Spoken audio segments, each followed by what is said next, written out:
And home we go. So hopefully it'll go into the credits. Yeah, the turn counts. Okay. Is there a way to speed this up?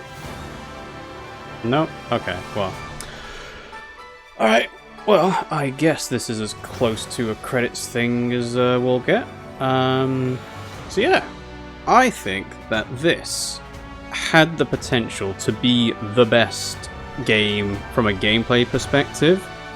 However, the economy design in this game is horrendous. The fact that you don't get gold, really, the fact that in order to get skills you have to get SP, and SP is tied to experience, so it's about grinding. A lot of this game feels like it's a mobile game, but on the Switch, and that's terrible. Because the whole point of a mobile game is that you have it on your phone all the time. You basically use it as a time waster, right? That doesn't work when you're having to like sit down with the game and actively play it. And spending time grinding for experience and SP for skills just feels bad. Like, I could have spent all my SP on skills that were useless, and it wouldn't have helped me actually progress through the game.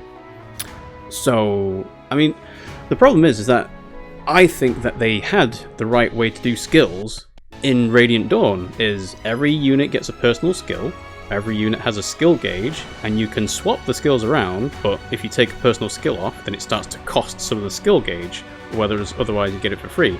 But that still means that you can just take it off one person and put it onto another, and you get that action for free, essentially. Like getting Resolve off Fiona and giving it to someone who can actually make use of it is like, that's kind of like a strategic decision to make. And every game since Radiant Dawn has had kind of a terrible skills system. I mean, Awakening's fine, because it's level 5, level 10, level 15, kind of like this one. Fates, didn't really play Fates to engage with the skill system. The skill system in Fire Emblem Three Houses, again, is pretty good, actually. You know, it's tied to the classes that you play. So, for example, being a sniper means that you get Hunter's Volley and stuff like that. And it's combat arts rather than skills, but it's basically the same thing, right?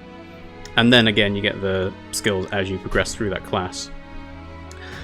And yeah, having skills be able to be swapped around here is great for customization, and you can turn anyone into anything. I kind of hate that being like the main gameplay thing. Like, I would like my unit to be the unit I want to be using them for. Like, Kagetsu's a Swordmaster, I'm going to use him as a Swordmaster, just put him into the Swordmaster class. And you can have him as a Wyvern Knight and a Griffin Knight and a whatever, a General. And that's fun for replaying, but not for actual playing. Like, I would prefer having a unit, they promote into their intended class, maybe a split promotion like in Sacred Stones, and that adds a little bit of complexity, but otherwise it's like, why, you know? So, economy design is terrible, you don't get any money, and if you want to get money, you have to grind, and grinding is bad on hard mode, and that leads into my other thing, which is hard mode feels like it just wasn't really play tested, for some things at least. I think I've seen someone say online that hard mode asks you to make the best use of your skills, and maddening is about optimizing it to the fullest extent. You can't really do that on a first playthrough, because you don't know when you're going to get the skills.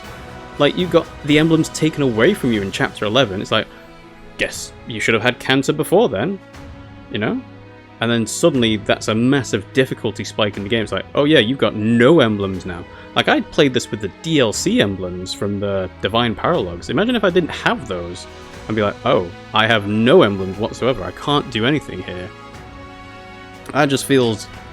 I mean, it makes sense from like a narrative thing of we're taking the emblems away and now you're feeling the pinch.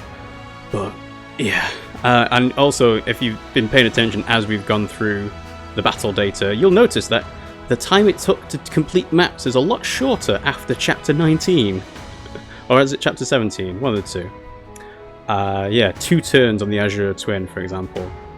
And I guess that's another point, is I think I have kind of aged out of being able to spend a lot of time on a single map. Like, 3 hours on a single map? Like, it was a pretty epic map, to be fair, you know, fighting the 4 hounds with all the emblems against us, and it felt like a real showdown, and we only just managed to scrape through it. But I don't have that kind of time anymore, and I doubt many people who play these games as a casual perspective do. Another thing that's a bit confusing is about the difficulty selection. Like, why can't I turn the difficulty from normal to hard and hard to normal? Like, I can only turn it down, but they did the difficulty selection from normal to hard to maddening on the Fell Dragon.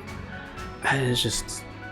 there must be something to do with like having to load in the map and all the enemies on it, and the placements and the AI patterns and so on, that makes it difficult to just switch them up and down. So it's like, oh, we'll just turn it down. But you don't even get to choose classic and casual when you turn it down. It's normal classic, hard classic, or Madden classic, or normal casual, hard casual, Madden casual, and then actually I don't know if you can do Madden casual, but yeah, it's just strange decisions. And another thing is the story as well. It's kind of like, I'm past the point of being able to enjoy the Saturday morning anime cartoon kind of, yeah, we're all going to defeat the big bad, but first we're going to go through all the different regions and we're going to pretend that these guys are going to be major antagonists.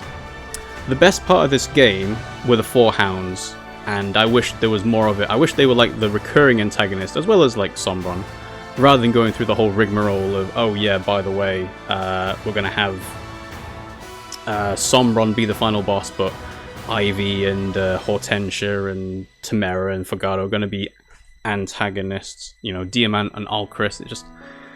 I don't know. Yeah, I guess I'm kind of over it. To be fair, a lot of these complaints I have with the game are also because I played this in probably the worst way possible. And there we go. That is everyone. And that will do it for today. Thank you for watching the stream. Thank you for watching the playthrough. I'm glad we finally actually were able to get through it. Yeah, I think I summed it up through the battling stuff, but a lot of the complaints I have about this game could have been solved by it not being mobile inspired, but then a lot of it is good was mobile inspired, like the player phase stuff, the break system, for example, the actions being key to how you know, beat the game, you know. So yeah, I mean, let's see.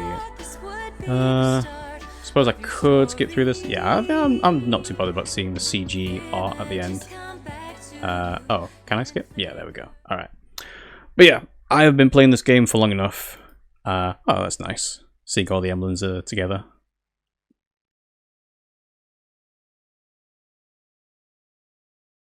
Very nice. But yeah, been playing this game for too long, I think.